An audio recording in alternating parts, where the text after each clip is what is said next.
Alright, hello everyone, this is Kill2. I'm in the box with Rias Nia, and we're looking at the first match of the quarterfinals. We have Pandemic Legion versus Dystopia Alliance. Dystopia is on your left. They have fielded a Damnation, 2 Rooks, 1 Guardian, 2 Curses, 1 Rapier, and 3 Haulers. And for Pandemic Legion, we're going to have a Loki, Claymore, 2 Rooks, a Scimitar, 2 Manticores, 2 Nemesis, and a Hound. Looks like they're going with pretty much the same setup that they've been using recently.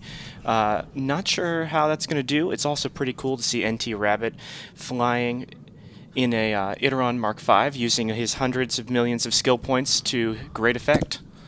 Yeah, well, game's starting right now. It looks like we got the countdown on local, and as we saw before, all the bombs in the last match that PL used, it's a pretty good effect. Here they come again.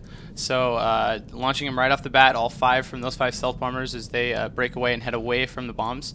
We'll have to see if there's any major effect this time. And there goes one of the curses right away, just dropping immediately. Looks like these bombs are having a real effect. The other curse already in half armor. Yeah, that was incredible. Obviously the PL team, a lot of damage, I guess, but not a lot of alpha. That was a lot of bombs responsible for that death.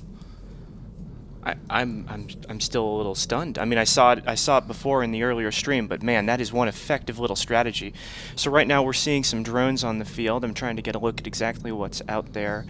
Looks like we've got a mix of Hammerhead 2s, Valk 2s coming from the Dystopia Alliance. I don't know, we lost another curse, so both curses down. T-Rex's setup, which was real strong, using the curses, and the Rooks getting really torn to shreds right now. No damage at all taken by the Pandemic Legion team. That Rook dropping like a rock, just like the curses did. This will just fall apart faster and faster, even with the support from that Guardian. That Rook just going down like a sack of bricks. Now T-Rex, flying something a little bit different, flying the Damnation this time, letting Rajkhan do all of the repping, who's doing a pretty darn good job of keeping Zadown, in at least some armor, although he is still bleeding into structure, and that's it for him.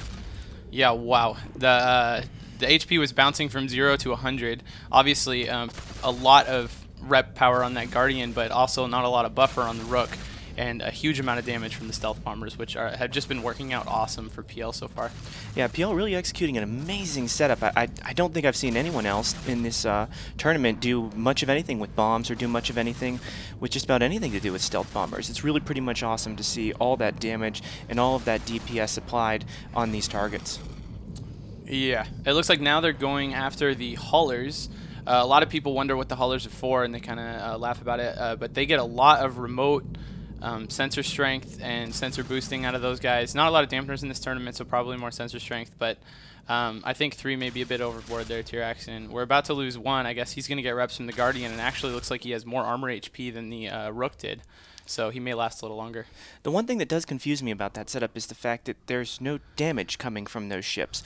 While Haulers certainly have great support status, you can't do anything with them. And damage is what wins tournaments, no matter what anyone else says. You can go super tanky, you can go, super ECM, but if you don't actually have damage on the field, there's really not a whole lot that's going to happen.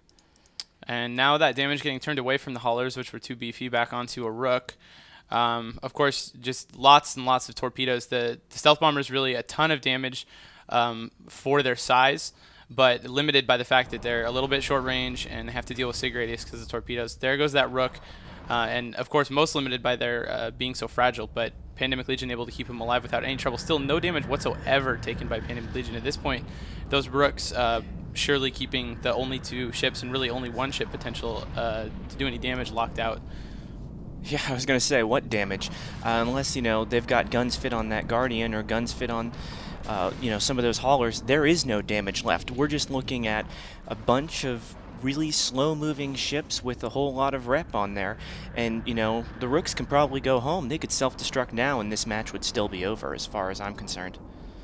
Yeah, I mean, they can do a little bit of damage with the Damnation, but obviously Pandemic Legion having no trouble. It looked like they kind of won the E-War fight from the beginning, getting the T-Rex and his team off on their heels at the start with the bomb and with the curse loss, kind of put them behind, and then they never recovered. I think a lot of the matches that they've done well in so far were because of their E-War supremacy, and Pandemic Legion just won that fight with them first of all, and that was enough. Well, that's the big advantage of overtaking the small ships, is they're going to have the faster lock times, they're going to be able to apply that damage and that E-War almost immediately. And I do see what looks like remote sensor dampeners running on pretty much every one of these stealth bombers.